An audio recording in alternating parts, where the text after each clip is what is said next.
Kalau ketemu kita jangan dilawan, kabur aja, ntar mati.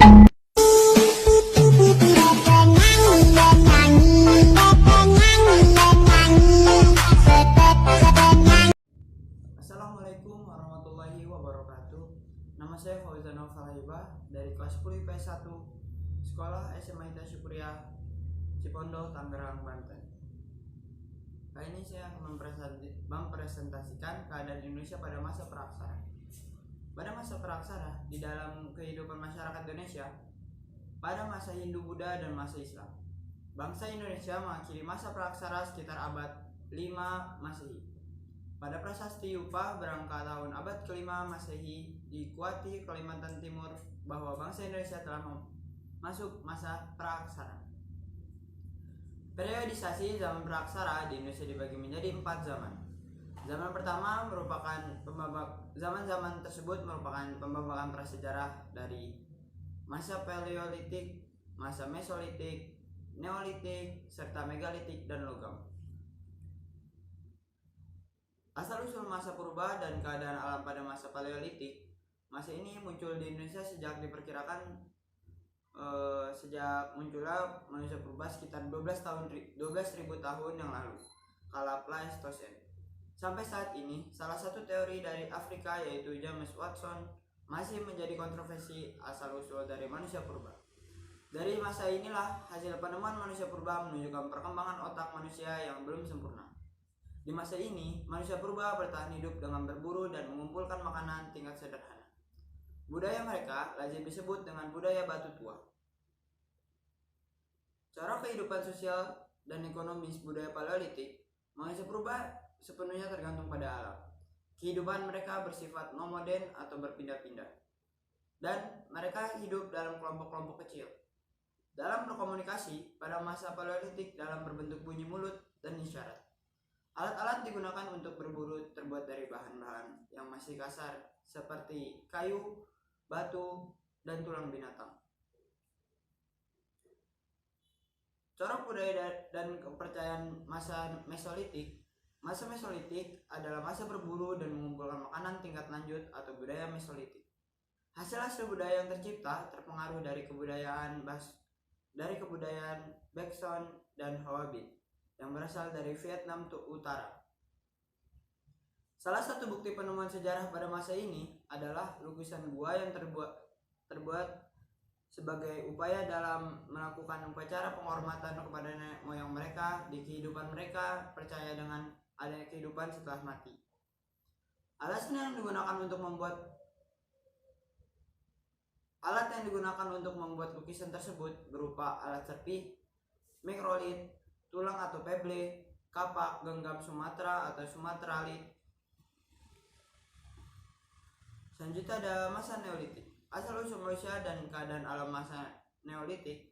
Sekitar tahun 1500 sebelum Masehi, datanglah gelombang pertama dari bangsa Melayu Austronesia dari ras Mongoloid ke Nusantara. Mereka lazim disebut bangsa Proto-Melayu. Kepulauan Proto-Melayu yang masih ada sekarang adalah suku bangsa Dayak, Toraja Batak, dan Papua. Mereka berimigrasi ke Nusantara melalui 2 jalur. Yang pertama, jalur barat. Jalur barat terdiri dari Yunani menuju Thailand atau Siam, Semenanjung Malaya, kemudian ke Sumatera, Jawa, dan Flores. Yang kedua ada jalur timur. Jalur timur terdiri dari Yunani melalui Vietnam menuju Taiwan, Kepulauan Filipina, kemudian ke Kepulauan Maluku, Sulawesi, dan Papua. Budaya Neolitik terdiri dari corak dan kepercayaan. Pada masa ini, masyarakat sudah mengenal alat-alat yang lebih berkembang dan melakukan mengumpan atau menggosok dan mengkilap. Di masa ini, masyarakat memproduksi alat berburu yang lebih modern. Alat-alat diproduksi adalah beliung persegi, kapak lonjong, alat-alat obsidian, mata panah, gerabah, dan perhiasan. Kepercayaan yang dianut masyarakat di masa Neolitik adalah animisme dan dinamisme. Hal ini dibuktikan dengan bukti praktik keagamaan berupa lukisan gua dan upacara penguburan. masa megalitik atau logam, sekitar tahun 300 sebelum Masehi, datanglah gelombang kedua dari bangsa Melayu Austronesia dari ras Mongoloid ke Nusantara. Mereka lazim disebut dengan Deutero-Melayu atau Melayu Muda. Mereka berasal dari Yunani dan Cina. Pada masa ini, kebudayaan masyarakat berkembang pesat seperti sudah memiliki kemampuan menemukan dan mengolah biji logam, bermukim di daerah pegunungan dan dataran rendah, hidup berkelompok, berkembangnya pengetahuan tentang alam sekitar, mulai bercocok tanam dan terbentuknya struktur sosial primitif. Pada masa ini disebut masa perundagian. Diambil dari kata undagi yang berarti terampil. Golongan undagi mengacu pada orang-orang yang ahli membuat alat-alat dari logam. Kepandaian ini diperoleh setelah mereka menerima pengaruh dari budaya Dongsong Vietnam.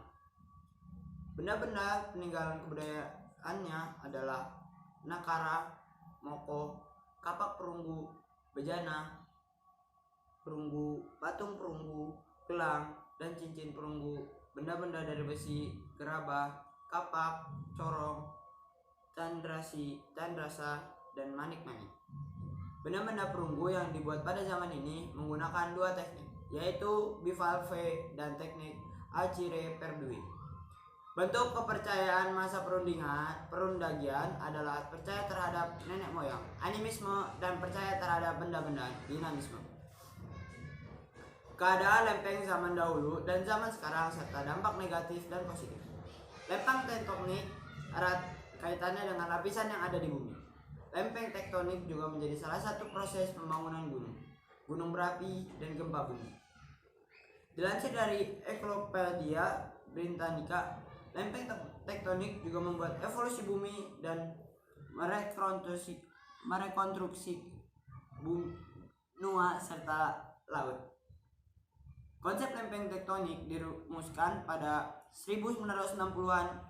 Menurut teori tersebut, bumi memiliki lapisan luar yang kaku, dikenal sebagai litosfer, biasanya sekitar 1000 km atau 60 mil tebalnya, dan menutupi lapisan atenosfer. Lapisan atenosfer adalah lapisan yang terletak di bawah litosfer dan di atas mantel atas bumi. Dilansir dari situs resmi Badan Meteorologi, Iklimatologi, dan Geofisika, Indonesia terletak di antara 3 pertemuan lempeng besar, yaitu lempeng Eurasia, lempeng Indo-Australia, dan lempeng Pasifik. Pulau Bali dan sekitarnya merupakan bagian dari seismotektonik Indonesia. Hal ini berkaitan dengan subduksi lempeng di bawah paparan Sunda dan aktivitas tepi benua Australia serta kelanjutan garis busur Sunda ke arah timur yang bertemu dengan busur Sunda.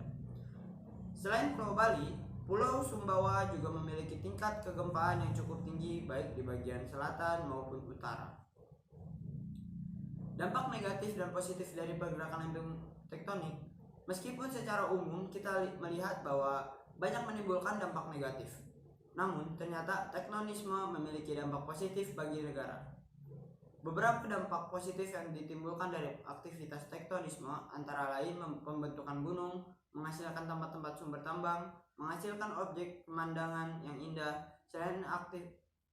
Selain aktivitas tektonisme yang membawa dampak positif, aktivitas tektonisme juga akan membawa dampak negatif.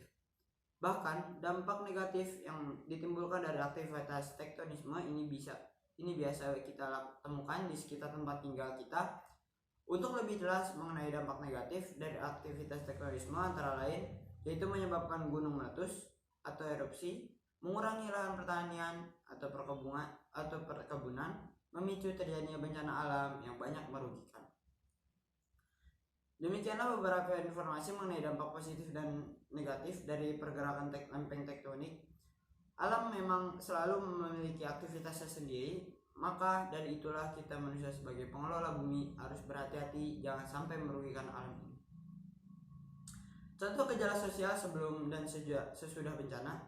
Sebelum bencana ada gempa bumi Yogyakarta Mei 2006 adalah peristiwa gempa bumi tektonik yang mengguncangkan daerah istimewa Yogyakarta dan Jawa Tengah pada Sabtu pagi 27 Mei 2006. Kurang lebih pukul 5:55,3 detik waktu Indonesia Barat. Selama 57 detik gempa bumi tersebut berkekuatan 5,9 pada skala Richter. United States Geological Survey melaporkan bahwa gempa terjadi sebesar 6,2 pada skala Richter setelah umum posisi gempa berada sekitar 25 km selatan barat daya Yogyakarta. Walaupun hipocenter gempa berada di laut, tetapi tidak mengakibatkan tsunami. Gempa juga dirasakan di Solo seperti Semarang, Purworejo, Bumen, dan Banyumas. Getaran juga sempat dirasakan sejumlah kota berprovinsi Jawa Timur seperti Ngawi, Madiun, Kediri, Trenggalek, Magetan, Pacitan, Blitar, dan Surabaya. Gempa susulan terjadi beberapa kali seperti pada pukul 6:10 waktu Indonesia Barat hingga 8:15 waktu Indonesia Barat dan 11:22 waktu Indonesia Barat. Gempa bumi tersebut mengakibatkan banyak rumah dan gedung perkantoran yang roboh, rusaknya instalasi listrik dan komunikasi. Bahkan 7 hari sesudah gempa, banyak lokasi di Bantul yang belum teraliri listrik. Setelah bencana, dalam upaya rehabilitasi pasca gempa yang menerima bantuan dana secara bertahap dalam upaya pemulihan, dapat diketahui bahwa konsep sistem penanganan korban bencana dan membentuk posko masyarakat dapat mempercepat penanganan korban, koordinasi dan pendistribusian bantuan kepada masyarakat yang efektif dan tepat sasaran. Bahwa masyarakat Kancuran bahwa banyaknya gempa terjadi di sepanjang pertahanan Kali Opak yang menunjukkan pertahanan berskala besar. Keadaan perekonomian sebelum dan sesudah bencana. Sebelum bencana, perekonomian pada saat sebelum bencana sangatlah lancar, baik itu infrastruktur listrik, telekomunikasi, pasar, bandara, dan stasiun kereta api belum terkena dampak dari adanya gempa. Semua masyarakat bisa bersosialisasi dengan bercengkrama satu sama lain tanpa adanya kendala infrastruktur. Sesudah bencana, Java Reconstruction JRF dengan dana sebesar 94 juta dolar Amerika Serikat dibiayai 7 donor yaitu Uni Eropa, pemerintah Belanda, Inggris, Kanada, Finlandia, Denmark, dan Bank Pembangunan Asia dan ADB. Dalam 2 tahun terakhir, JRF telah membantu merevitalisasi 15.000 usaha mikro kecil menengah di 42 desa di Provinsi Jawa Tengah dan Yogyakarta yang terkena dampak gempa 27 Mei 2006 dan meningkatkan pertumbuhan usaha mikro dan meningkatkan pertumbuhan usaha mikro dan kecil baru. Pengelompokan wilayah di masa sebelum dan sesudah praksara. Sebagian wilayah kepulauan Indonesia diketahui merupakan titik temu antara 3 lempeng Indo, lempeng Australia, lempeng Eurasia, dan lempeng Eurasia. Lokasi ini sering mendapatkan dampak dari pergerakan lempeng-lempeng tersebut, baik subduksi, abduksi, dan kolisi. Akibat pergerakan lempeng tersebut terjadi pemisahan atau divergensi atau tabrakan lempeng-lempeng. Pada dasarnya, pergeseran lempeng-lempeng masih terus berlangsung. Para ahli pun berpendapat bahwa wilayah kepulauan Indonesia secara tektonis merupakan wilayah yang sangat aktif dan labil sehingga rawan gempa sepanjang waktu. Adapun tahun sejarah terbentuknya kepulauan Indonesia terjadi di masa Mesozoikum atau 65 juta tahun yang lalu. Terjadi kegiatan tektonis yang aktif sehingga lempeng-lempengan Indo-Australia, Eurasia, dan Pasifik bergerak. Akibat adanya pergerakan tersebut, benua Eurasia menjadi terpecah-pecah menjadi pulau yang terpisah satu sama lainnya. Sebagian besar bergerak ke selatan menjadi Pulau Sumatera, Jawa, Kalimantan, dan Nusa Tenggara Barat, dan Pulau Banda. Sekian dari saya. Wassalamualaikum warahmatullahi wabarakatuh.